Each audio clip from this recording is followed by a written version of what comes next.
Welcome everyone.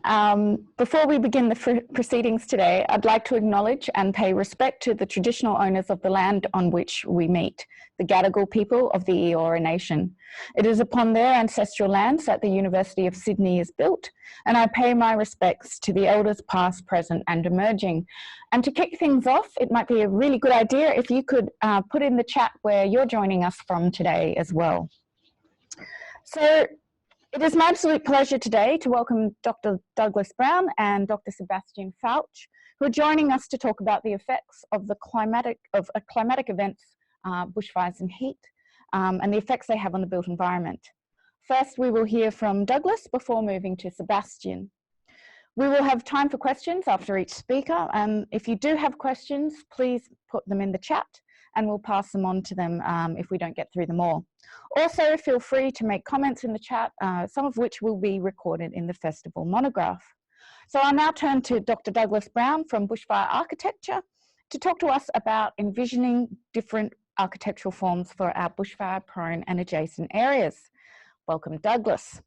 Australia has always had bushfires, but what was different about the 2019 to the 2020 fire season? About 11% of damage was on houses and properties that were on land which were not classified as bushfire-prone area. That's a game changer.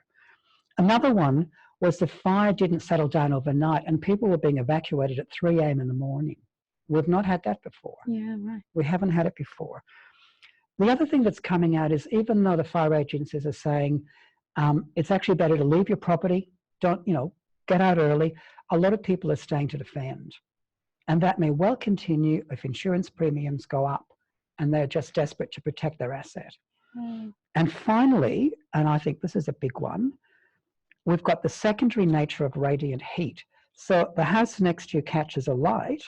And so even though your house has been able to survive the radiant heat of the fire front as it passed over you, you've got all the heat from this burning structure affecting your building. And so your proximity to your neighbor becomes even more important.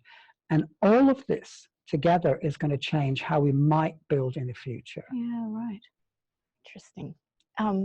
So bearing that in mind, how do you think planners, any of those who are listening right now, hopefully a few of them, should plan for new subdivisions in bushfire-prone areas? This is the time when planners become the most important people in the equation.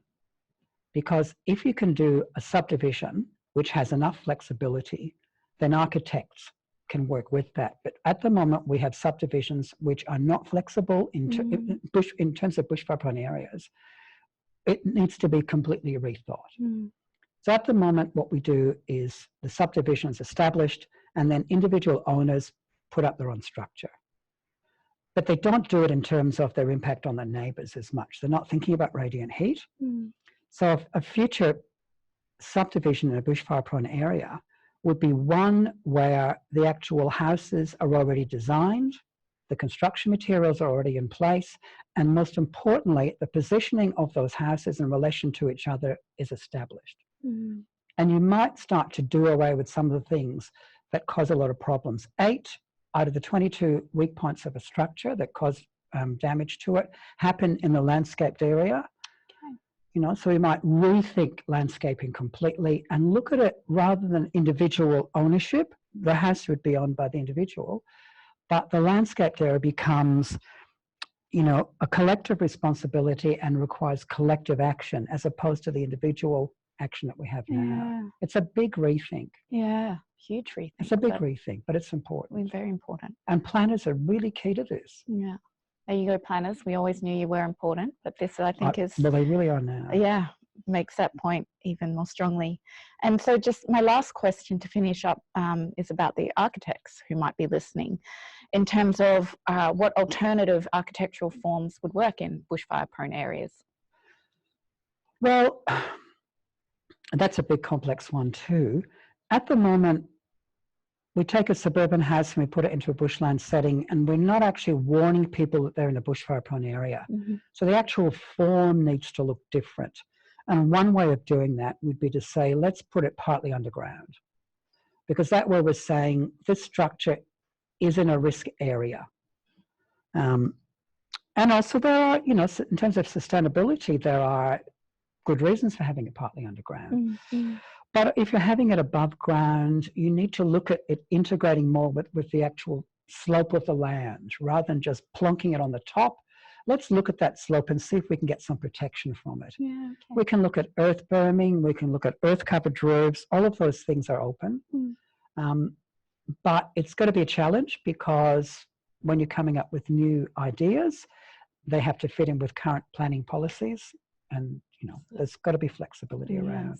So it's a little bit constrained at the moment. But planners and architects have got an enormous role here because at the moment this whole space has been determined by scientists and policymakers, but not necessarily architects and planners. Yeah, great points. Thank you. You've just sort of summarised some very complex thoughts and processes. I think it's not an easy topic to sort of get into, but that's it's a fascinating one, though. Fascinating one, definitely. It is, yeah. So in terms of that, we might actually cross over to some questions, if you have any at the moment that have come through here. So we've got one here to begin with. So from what I've been exposed to here in southern Queensland recently, following our bushfires a year ago, the fire standards seem to conflict or compete with standards of good practices for designing and building for our rapidly changing climate, heat and drought in particular. I wonder if you could talk about this. You're getting all the easy questions, aren't you? Do you think? We have an Australian standard, but there are state variations and state and territory variations. I don't know that I can actually answer that question in a clear way. So, good question, but I can't quite answer it. So, okay, we'll go on to the next one. Thank you for your attempt though. Do you think our current education system provides the planners and architects with the tools necessary for planning for bushfires? Well, I don't know where there is a subject at an Australian university that focuses on designing for bushfire-prone areas, either in any architectural school. So the short answer would be, you know, I'm asked to speak at various, you know, 1-hour lectures, but in terms of an actual course, I don't know of one. So the answer would have to be no, sadly. Sadly, and let's hope that changes. I have to say there's a lot of interest. You know, the Institute had a big seminar at the in like February, and it had 400 architects come to listen to this. It was talking about building after bushfire, so there was a lot of interest in the community. I was one of the speakers at that, along with a number of others. So that was 400 architects who came along, and people were turned away. So there's certainly interest in the profession, but it hasn't been formulated into a course yet. Yeah, okay. Something for us to think about in our curriculum. But I should say that Western Sydney University does offer a course in planning for bushfire-prone areas. Okay. Yeah. Excellent. So there's that one. A question here about living underground. How will you encourage people to live underground? It's not going to, well, the research that was done in the 70s indicated that if you have a sky view or a view to a courtyard, then living underground is something that is acceptable. You know, because there's quite a lot of work that happened in the 70s and in the 80s in Northern America on this.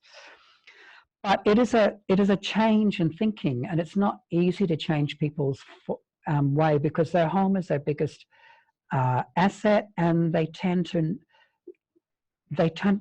want it to achieve a whole lot of aspirational things as well. So we have to make it really interesting and appealing. And of course, underground houses have that big issue of air circulation and the possibility of mold and so forth and waterproofing that have to be dealt with. Yeah. But I think we can make really exciting and interesting structures. And we can have hybrid houses that are partly underground and partly above ground. Big question there, but here's a really, I think, one that gets to the point. Will the insurance industry lead change? I would say probably. We know that there's a couple of towns in Queensland which are high flood prone, and the insurance premiums have gone up considerably, and some people can't afford to insure. I think it's only a matter of time before that happens to bushfire prone areas as well. Okay. So we've got a long question here, and I'll try and get to the relevant bits. So someone's been listening to a podcast around Malibu and in California, where the fires burnt there in 2018. And they're being rebuilt with external fire sprinklers mounted on the roof and throughout the landscaped area and site boundaries. The system's connected to the pool and the pumps to power the system located in an underground bunker style space to prevent damage during a fire and ensure the system keeps working in a catastrophe. I imagine that could be linked to a water tank or a pool, to a water tank if a house doesn't have a pool. As a planner, I think planning is crucial, but just like Malibu, fires in Australia last year affected areas that weren't classified as fire-prone areas, and houses were not prepared for enough. So would it be worth installing these systems in existing properties not built to the standards? Could you, no, I'm only, no, one more time through. No. Look, it's a great question. Yeah. It's a really good question, and it's being asked by other people. So AS39 is considering upgrading the standard on rooftop sprinkler systems because they only go up to a certain level. And there's work that's happening there. Mm-hmm. The issue of rooftop sprinkler systems is a good one, but of course you always have to remember that you have to have a water source, otherwise they're ineffective. And the emphasis seems to be going to the rooftop sprinkler system, and my emphasis is on having an on-site water source, so that, because water does get cut off during bushfires. So if you've got on-site water, be it a pool, be it tanks, be it whatever, a pond or a creek or whatever, or access to a river, whatever you've got, then that's going to help you with your sprinkler system. And then there are subtleties with the sprinkler system. The high wind speeds can actually push the water off the roof. So then we look at misting and we look at sprays underneath the eaves. And all of this is being talked about, but we need funding to push some of that forward. Really interesting. But the question's good. And the issue of a bunker is a good one too. That the issue with bunkers is they're only effective if you're in them when the bushfire occurs, and we have to say, why are people not in their bunkers? And there are reasons potentially for that. So would you think, back to the insurance questions as well, would some areas or some spots that are particularly bushfire prone become uninsurable, do you think? Well, look, I guess the insurance industry has got to work through a whole lot of things. It might just increase the premium to the point that people can't pay it, and that way they say, we don't say no to any area, but effectively those people won't be able to have their house insured, and that means that they are likely to stay there to defend their property when there's a bushfire, and they could be at much greater risk. Yeah. So they might change the policies in line with that. Okay, yeah. So we also have something referring to your comments before around collective responsibility for land and landscape management. Could you comment on the tension between title ownership as a potential barrier to a future sort of collectivist approach? So I guess how it would work in practice. This is a very clever, well, all the questions are clever, but that's very one.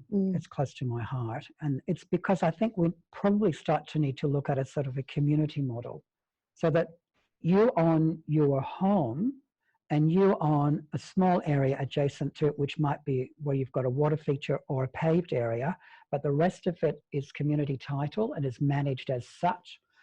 And that means that, when the subdivision's done, there needs to be different titles for individual lots.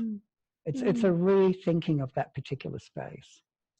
It seems to me actually that our whole response to bushfires becomes, to be successful and successfully plan and design and resisted, we need to think more communally and as a community rather than our individual sort of approach to it. Look, I agree. I think that's what we're getting to. Yeah. I mean, I think that in terms of new subdivisions, we should say our ultimate goal is to have this subdivision able to passively defend itself. We've got to do everything we can in terms of the landscaping and the structure and the site location of the house, so that there's a chance it can passively defend itself, because you cannot expect water tankers to be there all the time. They're going to be so busy with the legacy building stock that we have. They can't deal with new ones as well. Oh, yeah. So we have to think about all of this differently. Yeah, really interesting. And we've also got another question around whether you think we might actually have to abandon some settlements. So whether it's through the structures not being able to cope or being in the area that they are. This is a very contentious question. And I know people say you shouldn't build in bushfire prone areas, but my view on this is we haven't looked at the effect of design in terms of these things. We have 22 building ignition points, and we have not looked at ways that design can remove those from the equation. So until we've done that, as far as I'm concerned, no area is unable to be populated in a bushfire prone area. It might be possible if we have a different built form to live in those areas. It might be. It might not be, but we haven't done the research that can tell us that yet. Super interesting. Well, look, the other thing is that we're actually using land, food-producing land, to live on, and we might just need that. We might have to build in those areas, in bushfire-prone areas. Yeah. Yep. And another following on design question. So you made it clearer through, mentioned making it clearer through design and form to show potential buyers that they're purchasing in a bushfire-prone area. How do you think this could be achieved? Right, so I've got 1 minute for that one. According to our festival clock. Well, look, the question's it's a very appropriate one, because at the moment it's very much a buyer beware syndrome. You know, you buy the land at your own risk, but we actually need to have structures that tell people that there is a risk inherent to living there. And that means that if you buy land and you build in a bushfire prone area, you will understand that you have to be involved in annual maintenance, that you have to potentially live differently, that maybe your exterior furnishings, your pergola, isn't going to be made of timber. It might be made out of metal. That you might look at having water features in your garden, that you might have, you know, you might be a bit more resilient, a bit more focused on keeping the grass at a reasonable level, that, you know, you're involved in working with your neighbors to try and reduce some of the hazard around you. Wonderful. So I think, you know, listening to you today, it requires more than just a sort of individual intervention, either that an individual planning solution or an architectural solution. It's actually a whole collective. Every sort of element needs to be sort of addressed: planning, architecture, and community, and your own individual responses to sort of deal with this adequately. So not an easy. I think you're right. It's gone from individual to collective now in a way that it never has before. But I believe that that model will get us there. Yeah. That's the best way. And apart from anything else, the fact that you're collectively working with your neighbours means in terms of a bushfire, you aren't going to feel as isolated, because you've worked out a strategy collectively. That's wonderful. Well, thank you, Douglas. It's a great topic to start with.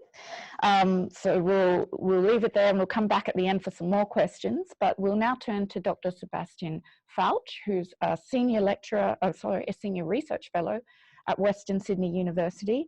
And Sebastian will be talking to us about climate change now, the actual true extent of urban heat. So welcome, Sebastian. He's joining us via Zoom today. So I might just sort of start, if you could tell us a little bit about your research. So I know that last year, or at the beginning of this year as well, when a lot of Sydney was either at the beach or sheltering inside with their air conditioners, you were out in Western Sydney doing research. Can you tell us a little bit about your project? Thanks, Sophia, and thanks for having me. Hello out there in the rest of the world. I was silly enough to go out when it is, or I regularly now in summer go out when it's really, really hot. I last year measured what is called a feels-like temperature. So it's a combined temperature of air temperature, wind speed, radiant heat, and other factors, basically reflecting of how we feel. It was 63 degrees, and I was in a playground in Western Sydney. Of course, the playground was empty. Nobody was silly enough to be out there except me. But these are the temperatures that I need to record to actually get the get the point across when it comes to, let's say, the playground research that I'm doing, how important it is that we provide climate resilient spaces for our kids to play when we are living in urban landscapes where there's very little access to nature. And the temperatures that I record, you asked about, you know, what I find out there. The temperatures that I record on surfaces, for example, are above 100 degrees Celsius, depending on the surface type and also the color of that material. Interestingly, the surfaces that we put out there that are supposed to keep our kids safe, like rubber softfall, is one of the materials that really stores and re-radiates heat very well. And I measure regularly temperatures of 80 to 100 degrees on sunny days on these types of surfaces. Wow, that's not something I'd like to be playing on. Just following on around that with your research project and what you found out, what were the other sort of surfaces, if you could sort of talk about as well? I also look at play equipment. Plastics get really hot. Of course, coated metal gets really hot. All of these temperatures that start to become hazardous when we look at 65, 70 degrees and high contact conductance of heat. Once we introduce shade, the problem is basically solved. So we can still use these very long-lasting, hard-to-break type of materials, but we need to shade them. And this is something that we don't see enough in playgrounds. We just recently opened the first UV smart cool playground in Maryland, which is a part of Western Sydney, to demonstrate what is possible today. We don't need to reinvent the wheel. We have everything available, but we spend the money and the design process itself around playgrounds, if we continue talking about the playgrounds, is just flawed because we're investing most of the money upfront into the play equipment.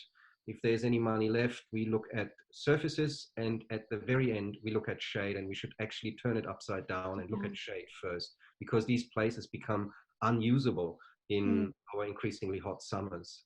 Yeah. So what happens to humans when they spend a lot of time in temperatures over 50 degrees and in those environments? Clearly, the children aren't outside going down the slippery dip, but burn themselves. What's the actual physical effect? So we're not just doing work on playgrounds. We work in streets, we work in car parks, we work in residential areas. We have a lot of research projects going on where we look at urban space more broadly. Think of a car park, and you walk through a car park in summer that is unshaded.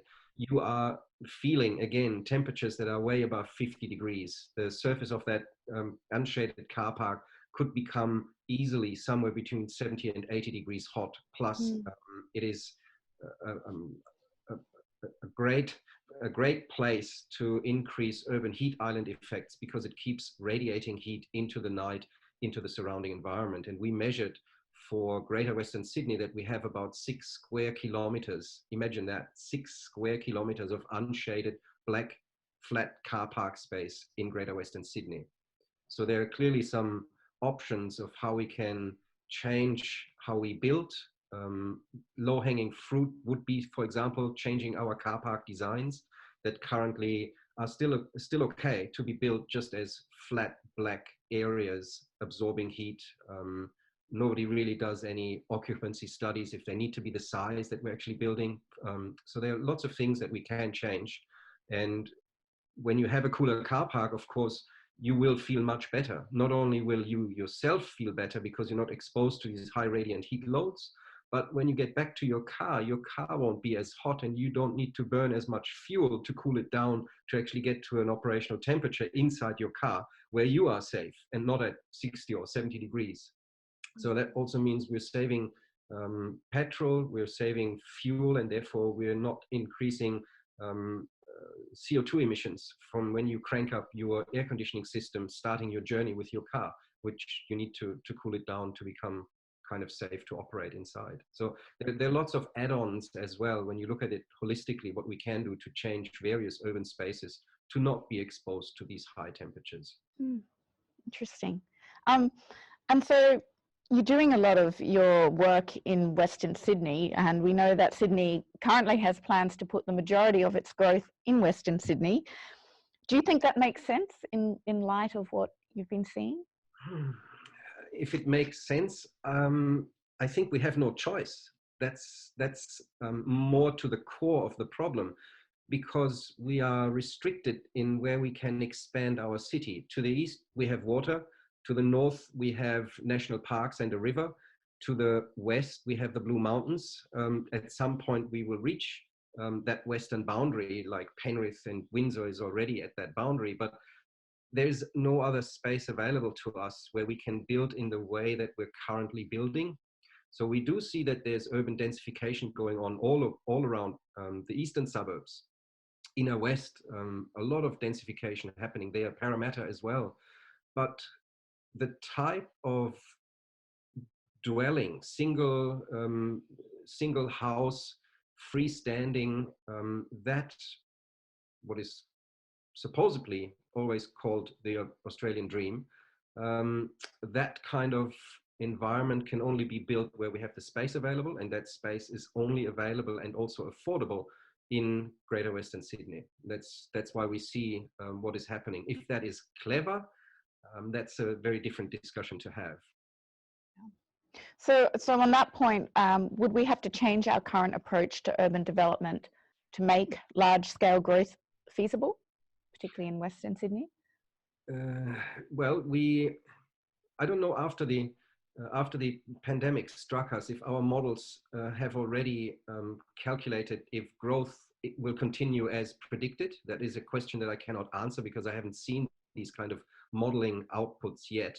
But with any indicator that we had available to us before the pandemic struck, we were expecting about 800,000 people to settle, and in total up to 1.6 million people to settle in that area.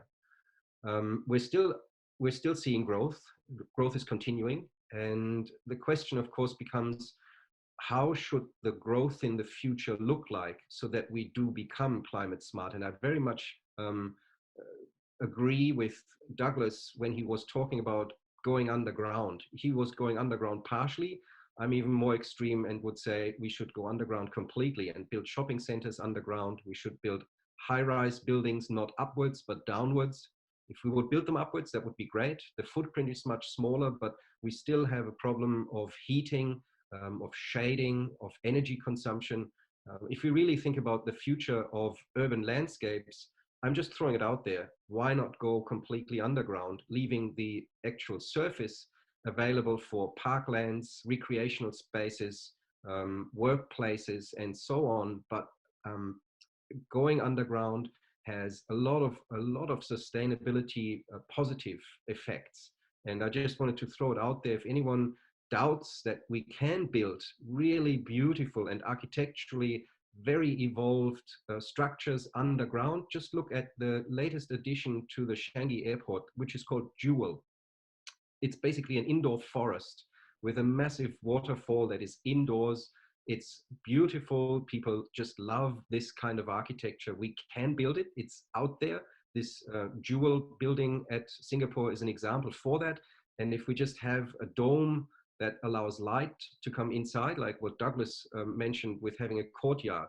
If we have these light arches coming into underground structures, it could very well be a nice solution that people take to very quickly, because, as I said, a lot of other sustainability issues like energy consumption and so on would be addressed by moving underground as well.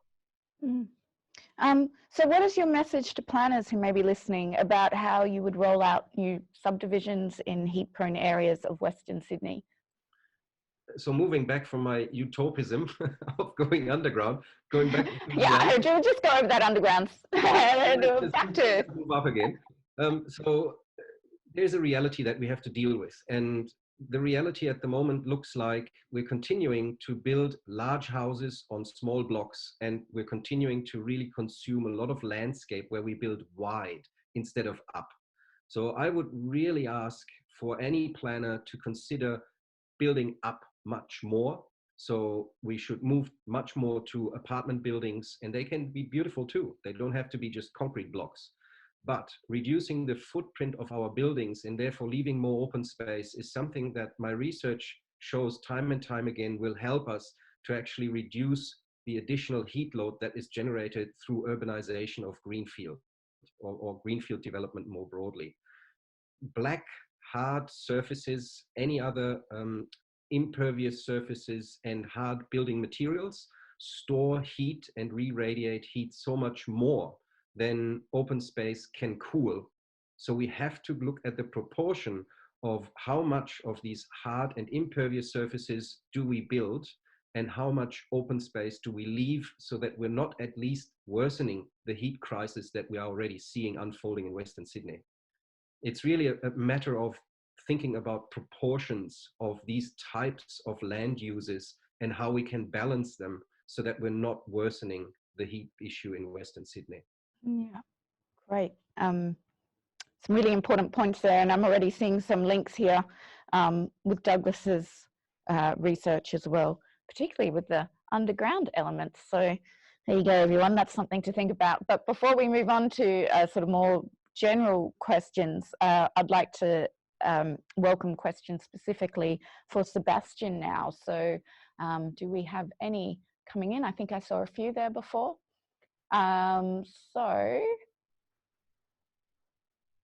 What shall we start with?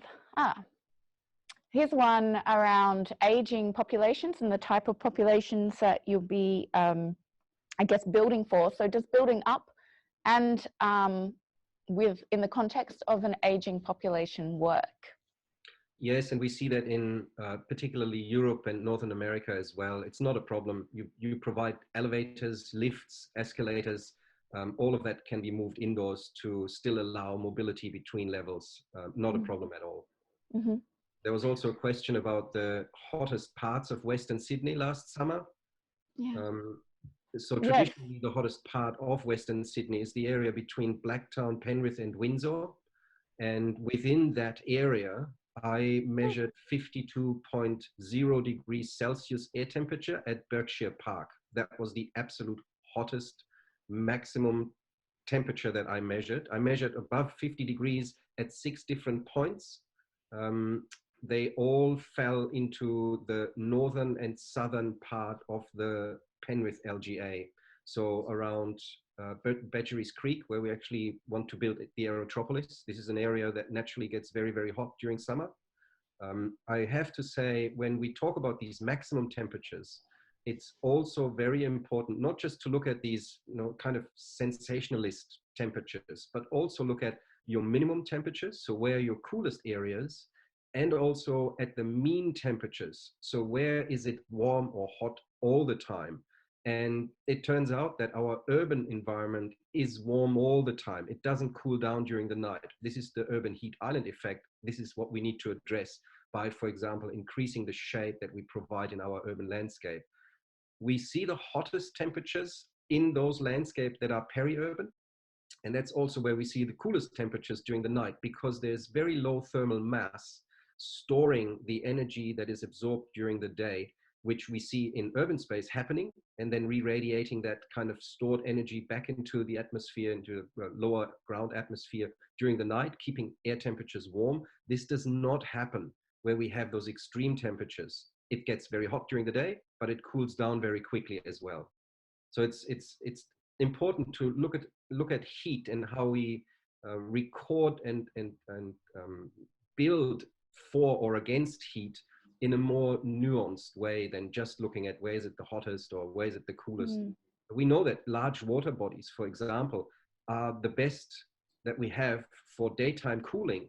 But when I use my instruments and measure the air temperatures around large water bodies during the night, because they have such a high thermal mass, there are slightly higher air temperatures around these water bodies because they retain some of that energy that they absorb during the day. Super interesting.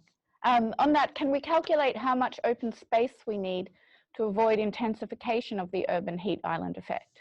I did that kind of calculation based again on empirical data, and we did a lot of analysis together with Campbelltown Council. and there's a report available that talks about the impact of surface type and canopy area on air temperatures across Western Sydney.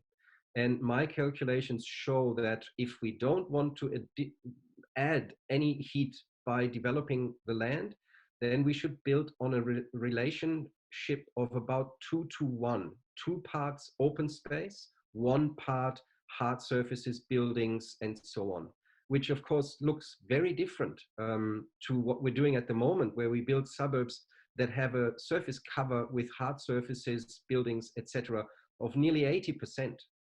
So we only can achieve 2:1 as a ratio by building up or building down, but not building wide. So building up means apartment blocks, different arrangements where we not build up the remaining land with more apartment blocks, but we leave it as open space where you have parklands, recreational areas, communal spaces, blue space, and so on, which of course speaks against any economic model that we're currently running, where land is so valuable, you will not leave it as open space. And on the contrary, and this is where I get into my utopian ideas again about moving underground, we could solve a lot of these problems by actually moving large infrastructure underground, shopping centers, larger community institutions.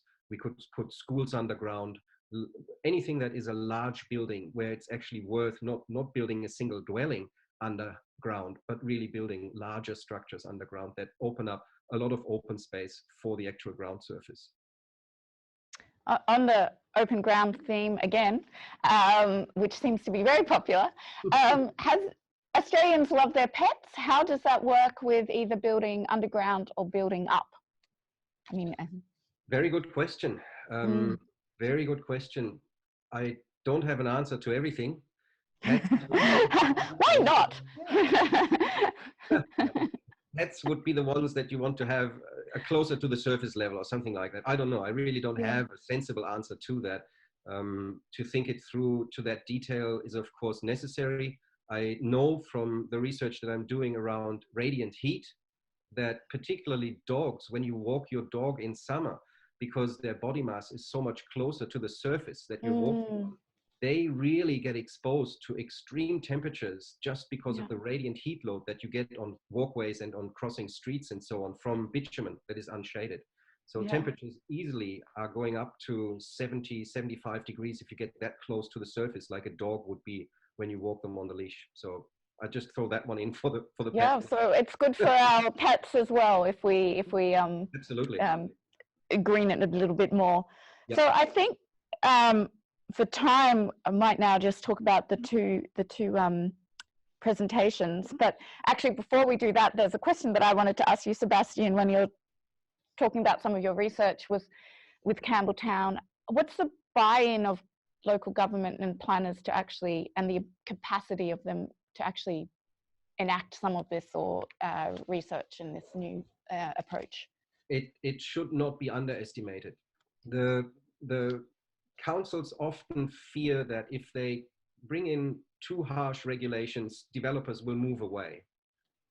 That may be that developers prefer to then go somewhere else where there will be less regulation or more space available for them to just build the business as usual model.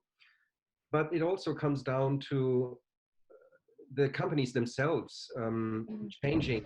So it's not just the government, but it's also the industry that is changing, where we see that the industry now wants to start build suburbs that are cooler because it's a market advantage. Because you can market it for a higher price, saying you will live in the coolest suburb of Western Sydney. So we see this change happening. We see this change in the use of materials that are currently built. The design of houses is slightly changing. It is, for my taste, too slow. But of course, again, there is reality, and we have to adjust to what the market can actually afford in terms of change in short times.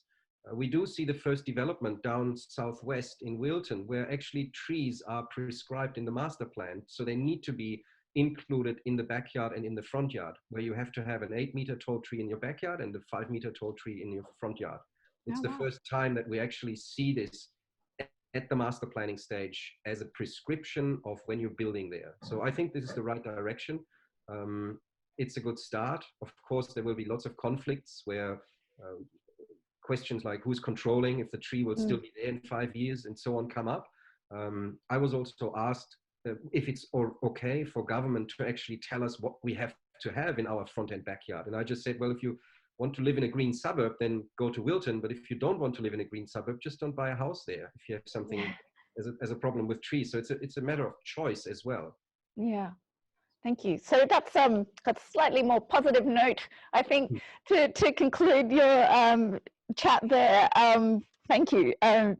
So with the two talks here today, with both of your research, I guess there's some overarching themes, and the obvious one is climate change, and that these conditions that we're seeing are broadly related to drought and heat. I think we were talking about before that drought in itself is responsible for both the bushfires and for the heat waves that we're seeing. So if this is the new normal, I think both of your research is sort of showing that we need to really seriously start doing things differently, not as we've been doing, but not to continue our business as usual model if we're to avoid this. So any sort of comments around that that you think might be helpful for the planners out there and the architects and anyone listening, some takeaways? Douglas, you want to go first? I think you're right. I think I would like to avoid the temptation of saying what we've got isn't good enough. Yeah. Because it's based on good research, but now we need to extend our research and we need to really start to think far more creatively. Yeah. Now what I've been told for many years is that the bushfire seasons will increase and fires will become more intense. And that's what we're seeing. And indeed, this year I saw things that I never thought I'd see, like rainforest burning. Yeah. And that was because of the drought and so forth. So we'll see more of that. It won't happen every year, but it might happen more frequently. But you can't simply have one particular model, because if that falls over, we actually don't have anything else in its place. And what I see in terms of architecture is this prevalence of project homes being built in these areas, and they are by the necessity built to the lowest standard because they're built on volume. In terms of products, it's not the highest level, it's the lowest level that will pass the standard. But if that model falls over, what do we have to offer? We haven't got a range of architectural forms that we've tried because we've gone with this more cost-effective project home, and we have to think about a model that will fall over. And we tend not to think about that. So now I think we need to have a range of models, and what we might end up in the future is a combination of some of them. Yeah, wonderful. So, Thank you. And Sebastian, do you have anything to add to that? Yes, without being disrespectful, but I disagree with Douglas, at least for urban space. We do have enough research. We don't need more research to actually understand what needs to be done. We know that we need more trees because we're depriving our urban space of canopy, which is one of the best ways to reduce temperatures. We know that smart density, or what I call heat smart density, works because in other countries it is actually practiced, and for more than 2 decades. They are building settlements where you have all the parking underground, where you are completely car free. You incorporate blue space and green space into the communities that you're building, where you encourage communities actually to happen. So you meet your neighbor, you meet your peers, you have a community that's actually working. We don't see any of that in Western Sydney. We actually see the opposite. And so I think it's very clear from decades of research where we have Sydney specific information, but also look across into overseas countries where we see how building for communities in hotter zones can actually be done in an intelligent way. And it just hasn't arrived yet in Sydney. Which might actually bring me to the next theme, which is probably not a surprise because it's come up a lot, is around a building underground and as a way to adapt to these changed circumstances and also reduce the heat island effect, or the effects of these things. And one question around that I would like to also maybe have you reflect on is, what's the capacity for us to actually do that in environments which are already constructed, like, you know, your established suburbs and things like that? I mean, in terms of cost, I think it'd be easier in terms of a greenfield development, but, you know, there's a lot of development that already exists, which is problematic. So Sebastian, maybe if you want to start. The densification that you're talking about is happening, and it's happening a lot. Normally when we see densification happening, it's at the cost either of green space, where this green space is available and then becomes gray space, or we see, I measured it for Parameter, I quantified it of, for example, how many car parks have been lost. This is at grade car parks, so at the surface, car parks where apartment blocks were built and parking was just moved underground. So we see this happening. There was a very interesting comment here that I just wanted to pick up in the chat as well, where it talked about equity and economic buying power, if you want to call it that, which also in Sydney determines where you can live because you can afford to live there. So that's an aspect that we haven't even touched yet, where we really need to look into price and what people can actually afford. But I hold against that when it's said that you can't afford to build cool houses in an economic sense. Then I would say, well, it's some very cheap and not utopian type ideas can be used to cool down your relatively cheap house, for example, by including awnings, which we've seen in the 50s and 60s, and then we lost that to this more modern architectural style. So there are lots of things that can be done. The most outrageous thing that actually still happens is you put a black roof on your house. You don't need to do that. You can put a light gray roof on, or if you have the capacity for retrofitting, you can put products that help cooling your house on your house, like your roof can be painted with reflective paint. You can introduce shading by low shrubs or medium height shrubs to actually shade your vertical walls and windows. Therefore, you reduce the inside heat. There are lots of different ways that we can relatively cheaply also retrofit the existing urban space. Yeah, thanks, Sebastian, and just over to you, Douglas. Yeah, I'd like to take you up on that, because I think what you've said is terrific. I'm working with people on looking at how we retrofit homes, so the existing homes, that they're more able to withstand a bushfire, but I can see now that probably that should be extended to look at how not just retrofitting for bushfires, but retrofitting for obtaining additional cooling would be a much better thing to do. So thank you for bringing that up. I do want to pull up on one, not pull up, but just mention one thing you've talked about. And it's one of the dilemmas that we have with the urban heat island and the fact that the solution that we use is to plant more trees. If I go back to what we've seen in this last bushfire season, adjoining suburbs were affected by bushfires, suburbs that were not classified as bushfire prone. So suburbs like Penrith, aspects of Penrith are now at risk because of the high wind speed and ember attack. And those embers are going to land on certain trees. So it's good to have tree canopy to reduce the heat island effect, but it's also going to include the potential bushfire risk. And so the types of trees that are planted become even more significant. So that's a potential conflict area. Not necessarily if we, as you say, choose the right species, and then of course have two things that are very important. One is management of this green infrastructure in your peri-urban space, particularly where we see bushfire risk increasing, but also education, where we really need to educate people and the public more generally about the risks related to bushfires starting to encroach their peri-urban areas, like you say, Penrith, other areas in the Greater Sydney Basin are also affected. So education of the public and very good management for your green infrastructure are absolutely essential into the future. I couldn't agree more with you, Douglas. It's key. Okay.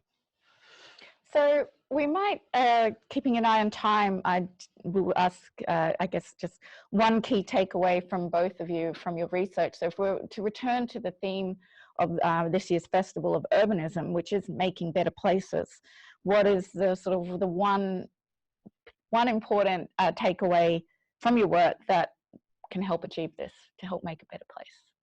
That's an easy question. One out of all the many. You go first. That's an easy one for me. Introducing urban green infrastructure wherever we can and retaining the one that we already have is absolute key for me to make cities beautiful, livable, future-proof, heat-proof, and so on. Green infrastructure wherever we can, on rooftops, on vertical walls, in parks, in private backyards, more than ever. That's where we see losing all these infrastructure because of granny flats and extensions and so on. Really taking the value of green infrastructure much more seriously in the future. That's wonderful. Wonderful. Thank you, Sebastian. And Douglas? I think our challenge is changing people's perception of their asset, their house, as being a status symbol. We have to, well, I wouldn't say we have to, but we have, the public has to come along on this ride with us and needs to feel that they have some sort of participation and input rather than the government saying this is how you should live. So it's about promoting the value of this new way of living in a way that can really appeal to people. I think we have to treat the public as educated people who we want to bring on this ride and who will bring things to it that we haven't seen. Yeah, also wonderful. Some really good points. And for those of you who are still with us here, some of the questions that have been raised today and some of the issues that have discussed, you'll have an opportunity next Wednesday. The festival is hosting a panel of planners from the Greater Sydney Commission. So it'll be an opportunity to actually ask them about what they think about these and what they're doing in this area. So I'd like to thank the speakers here today. So thank you, Douglas, here in the studio with me, and Sebastian via Zoom. It's been really interesting for me, and I've certainly, you know, had some of my preconceptions around what these kind of topics challenge here today. So that's wonderful. And just a reminder, the festival isn't over yet. So please get on to the program and register for any of the remaining events.